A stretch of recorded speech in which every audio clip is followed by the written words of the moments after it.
Welcome to this session of our InspireTalks series. My name's Dougal Mitchie. I'm the Senior Minister of Dural Anglican Churches, and it's my pleasure to be with you and to welcome those watching online. Our speaker today is Dr. MIchaelJensen. He's the Rector of St Mark's Anglican Church in Darling Point. Originally trained as an English teacher, he went on to complete his doctorate at Oxford University and would later become a lecturer in theology at Sydney's Moore College. He's the author of several books, including Is Forgiveness Really Free? He's also a regular contributor to our popular media, both in print and on television. He's married to Catherine. They have 4 children. And so, ladies and gentlemen, would you please welcome Mr. MIchaelJensen. Well, good day, everyone. Today I want to talk about forgiveness. And I want to ask, is forgiveness really possible? Now, you may know the name of Leila Abdallah. She has experienced an unimaginable tragedy. Just last year, in February 2020, 3 of her children, Anthony, Angelina, and Sienna, and their cousin, Veronique, were walking along a footpath in northwestern Sydney when a drunk driver mounted the curb and struck them. All 4 children died at the scene. Yet Leila Abdallah's response, through her tears, was not to speak hatred and vengeance, but to express forgiveness to the driver. She said later, these are striking words, she said, "We forgive the driver that killed our innocent children. His actions will be met before the earthly and heavenly judge. We have decided in our hearts to forgive him for the sake of our children and more so for Christ's sake." Now, what did you think when you heard her words? I don't know about you, but I was stunned, amazed. Leila's words don't minimize the pain or the loss or the grief, nor does she deny the need for justice. But with extraordinary dignity and calm, she's made healing for herself and maybe even for the driver a possibility. She's broken the usual cycle of hurt and retaliation. Well, how is this even possible? How did Leila, an ordinary woman by her own account, find this extraordinary power? Well, forgiveness is a beautiful, powerful, and necessary thing in human life. We need it to live together, for we human beings hurt each other in small and in large ways. I prepare a number of couples for marriage, and I work in a very pretty church in Sydney, St Mark's Darling Point. We prepare a number of couples for marriage each year, and one of the key things we teach them, is how to forgive, since that is what they'll need to do, as anyone who's been married for any time knows, and I certainly do. We need to forgive. And yet, how can we forgive? I find it hard even to forgive small things. How could I ever forgive something big? And if I can't imagine forgiving, then how can I imagine asking for forgiveness should I need it? What if I'm the one who's in the wrong and I need forgiveness? If I can't forgive, then how can I expect to be forgiven? And I know myself, I do hurt and wrong people. So how can we forgive? Now, I'm going to give away the secret up front. Leila Abdallah spoke openly about her faith in Jesus Christ and how that had led her to forgiveness. Christians say they learn forgiveness from God. We learn to forgive because God has shown us how, because it is God who has forgiven first. And more than that, He's empowered us to forgive by forgiving us. When we know what it is like to forgive, to be forgiven, we know how to forgive. And it's on the cross where Jesus Christ died that He shows it best. It's a strange thing, if you think about it, to have as your symbol, is this symbol of bloody execution. But the cross shows us exactly what forgiveness is all about. Jesus dies there as a sacrifice for us, standing in our place so that we can be forgiven. He bears the punishment that we deserved. Well, how does that work? Well, here's how.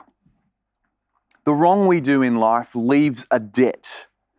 We have outstanding business, you and I. We make an imbalance in our lives that needs paying off, needs righting. God's justice demands it.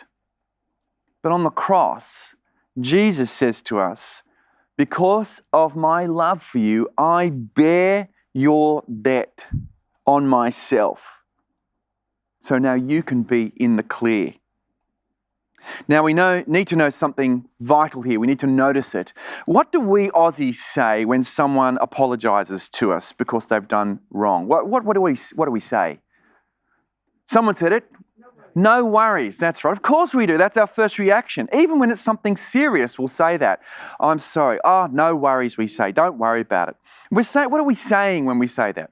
We're saying, it didn't really hurt me. Doesn't matter. Just forget about it. We say that, I think, because we don't want to admit that we've been hurt. We want to appear strong, you and I. We fear looking too vulnerable. And we don't want to look too judgmental either. Because when we say we've been hurt, we're saying that the other person did the wrong thing. And you know how that can go.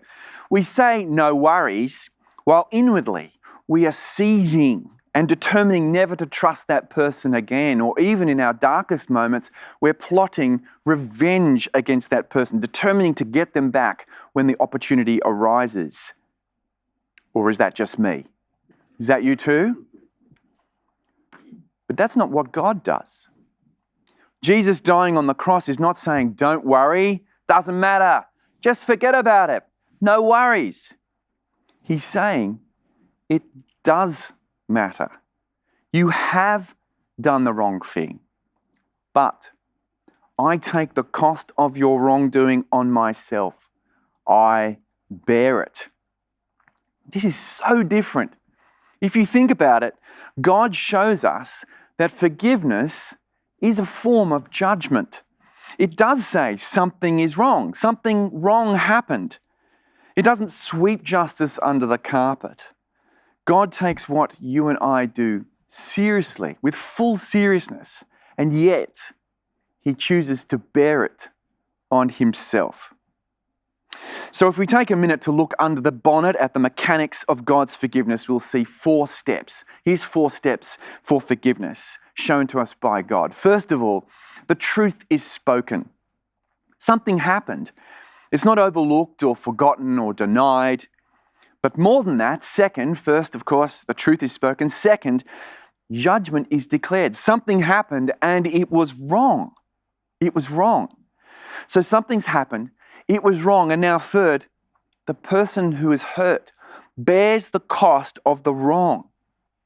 When Jesus takes it on Himself by dying on the cross, He bears our wrongdoing on Himself, which means, fourthly, after the truth is spoken and judgment is declared and the person who's wronged takes it on themselves, reconciliation is made possible. We can have a relationship with God. We're no longer enemies with Him. Let me put the 4 steps a little bit more clearly, a little bit more simply here. To forgive, we need to say, something has happened. Tell the truth. It was wrong. I'm carrying the cost. And you're not my enemy. This is how God forgives. Now, I've put it simply, but it's not simple even for God. I remember seeing a YouTube clip once of Ricky Gervais, the atheist comedian from Britain, being interviewed bizarrely with the Archbishop of Canterbury at the same time. I think they must have walked into the wrong studio or something. And Ricky says, even to the Archbishop, he says, even if I don't believe in God, He's got to forgive me. That's His job.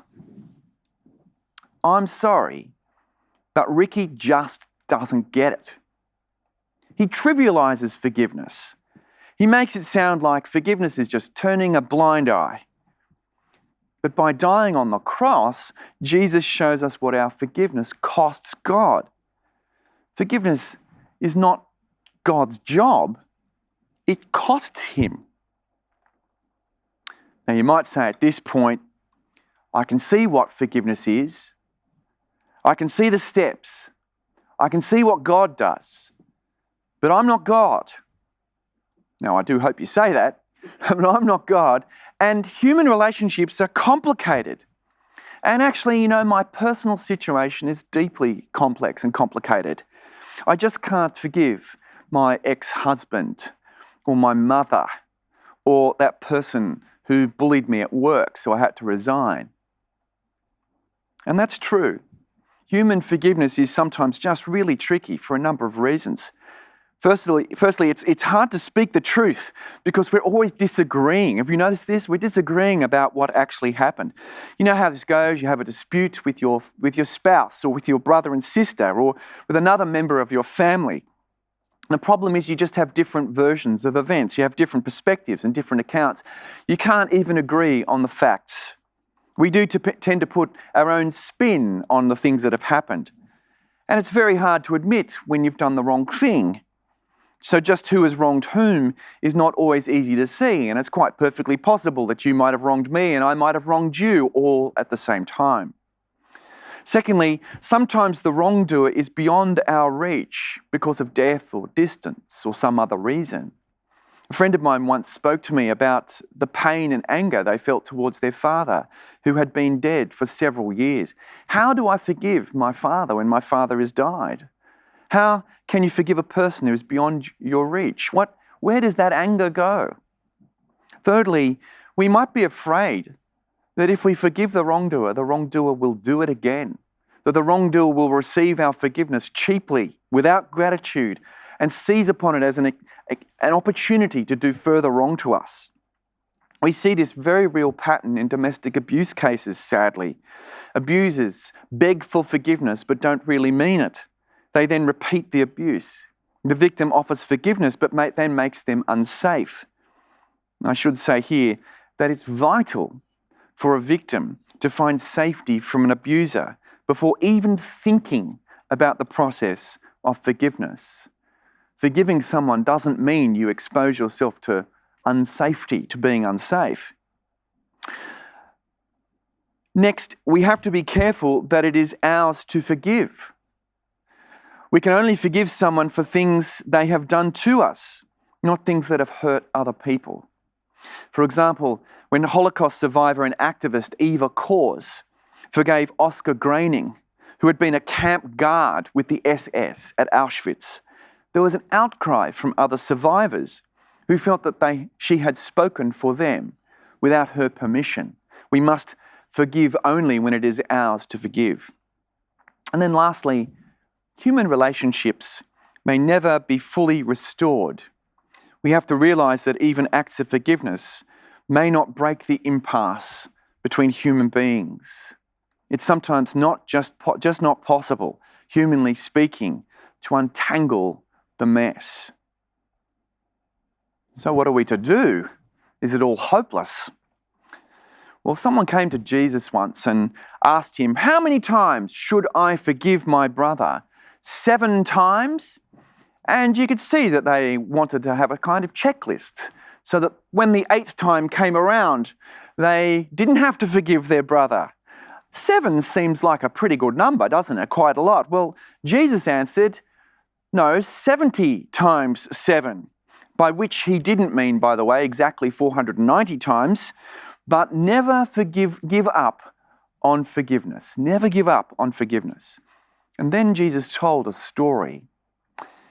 It's the story of a servant to a king. The servant was in great debt to the king. Great debt. He'd taken out a loan, he couldn't pay it back. So he went to the king and he got down on his knees and he said, "I can't pay." And his boss said, "Oh, all right, look, I hear you.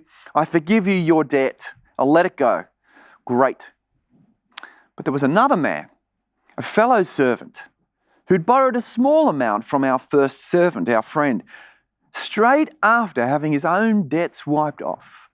This servant went out and had his fellow servant with the small debt thrown into prison for not paying up. Well, you can see where the story's going. The king finds out about this and is very angry. And he says, "You wicked servant, I cancelled all that debt of yours because you begged me to. Now, shouldn't you have had mercy on your fellow servant just as I had on you?" And he threw him into prison until he had paid off his debts. Now you might say, "Wow, that's a harsh story." But in his greed and resentment, the servant had missed something absolutely golden, absolutely beautiful.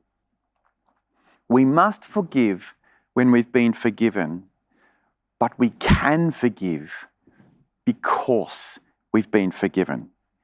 If we've been forgiven, we can forgive. It's when we've experienced forgiveness ourselves that we receive the resources from God to forgive others. That's what Layla Abdallah says. She knows what it is to be forgiven in her heart. She's so thankful for that it's made a beautiful act of forgiveness possible in her life, even in the midst of great tragedy, unimaginable suffering. Being forgiven by God teaches us 4 things. It teaches us to be humble, to be thankful. It teaches us that we are safe. And it teaches us that miracles of forgiveness are possible. It teaches us to be humble. Sometimes we are in the wrong. We're not always the victims. We know what it is like to wrong someone else and to need forgiveness. If we've experienced forgiveness, we know what it is like to be in the wrong and to have that cleansing. We will be ready to ask forgiveness from others as well as to give it.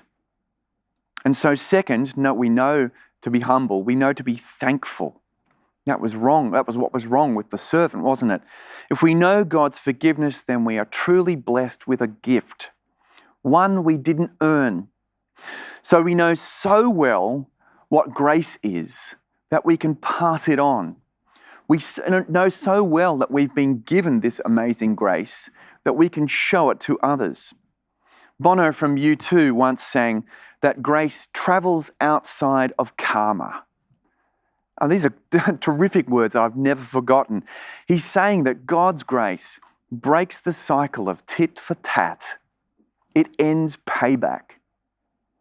And third, teaches us to be humble, teaches us to be thankful, but teaches us that we are safe in God.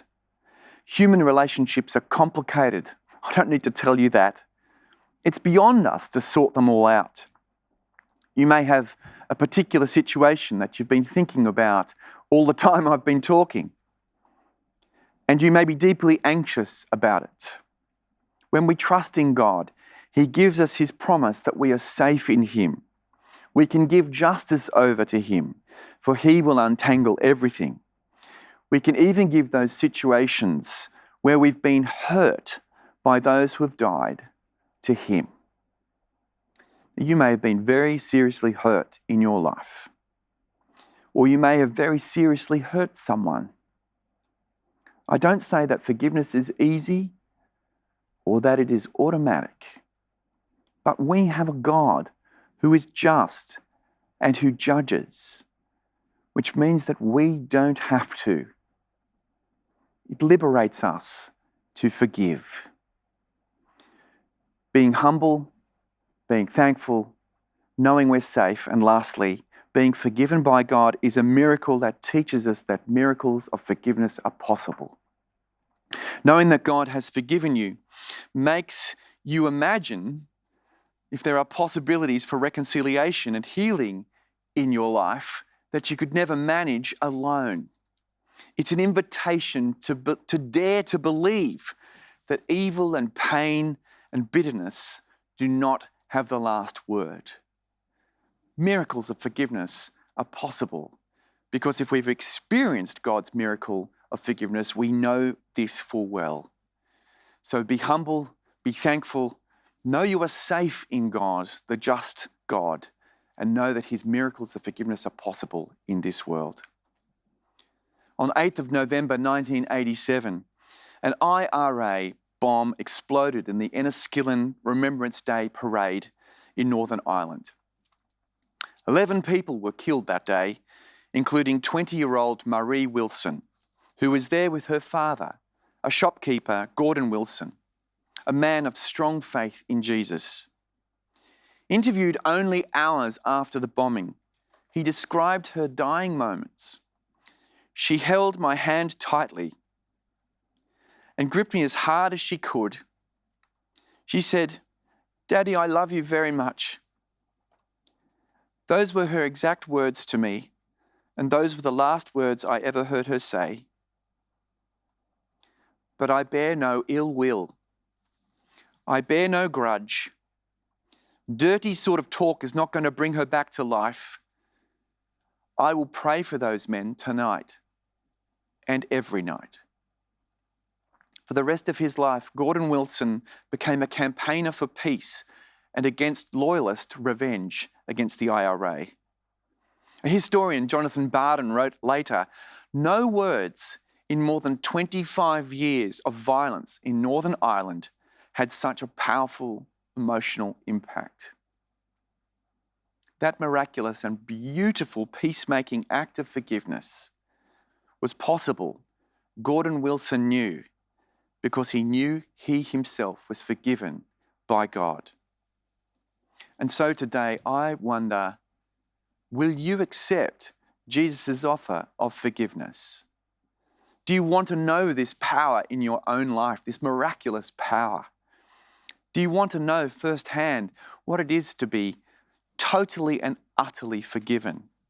To have all your outstanding accounts with God paid, and to know His beautiful free grace in your life, the grace that travels outside of karma. Then all you need to do is turn to Him and say, "Please forgive me," and then receive His free forgiveness as a gift, with humility, with thanksgiving, knowing that you are safe and expecting His miracles. And if you've experienced the power of God's forgiveness, maybe that's something you have known already in your life, will you let it do its work in you? I know that you've probably got someone in mind, right, that you've been thinking about, some situation that's been in mind while I've been talking. What about that person? Could you forgive them? Could you ask them for forgiveness? Will you become the humble, grateful, and secure person in God that hopes for miracles of forgiveness? Will you seek forgiveness from those whom you have wronged? Will you seek to forgive those who've wronged you? Well, after Michael's presentation, he's been kind enough to take some of our questions. The first question that's come in, Michael, is a good one. When I forgive, what do I do with my emotions? That's a really great question, because our emotions are so often so deep, and we have sometimes such deep hurt involved with our forgiveness. And this is where prayer comes in, I think. This is where especially turning to God and speaking to Him with our emotions is a really healing thing. And to acknowledge them, I think that's the thing. I think you can acknowledge them too to the person you're forgiving. You say, "This has really made me feel very angry, but I forgive you." But when we don't have to absorb all the emotion in ourselves, I think this is quite crucial, because that can be quite psychologically difficult and traumatic. But what we can do is through prayer, I think in particular taking it to God, because He hears it and He bears with it, and He invites us to do that. I think for me, that's been the stunning thing about God, is how much He invites me to share with Him, and how He so readily empathizes with me, I find. Yes. And we see this in the Psalms, in particular in the Bible, where you see these prayers of longing and anguish and pain. So those prayers are there for us, and I think they're there for a reason. God gives us those words so that they can be our words too. Yes, and you made the point that our forgiveness is not always resolved in human relationships. No. And so resolving those emotions will take some time. A really good follow-up question to that is, how do you forgive yourself, Michael? How do you forgive yourself? That's a long struggle for many of us. Right. And I guess it's by believing what God says about you. Often, one of the deepest struggles in becoming a Christian is believing that God has forgiven you, and so you need to now believe Him when He says that I've accepted you as my child. You are justified. There is no outstanding business. Now believe that. And that takes us time. So we need to hear again and again what God says about us. Yes, and you also made the point, talking of Ricky Gervais, that God will forgive. That's His job. Yet the God of the Bible delights in mercy, but is it His job to forgive? Well, it's not His. See, His job makes it sound like it's automatic. You know, Yes. oh, darn it, I've got to forgive again. Whereas He delights to forgive. He's slow to anger and abounding in steadfast love, and he's the whole sweep of the Bible story is how God makes forgiveness of we recalcitrant human beings, difficult human beings, how He makes that possible. It shows us that it's not an easy or automatic thing. He doesn't just sweep things under the rug. It costs God.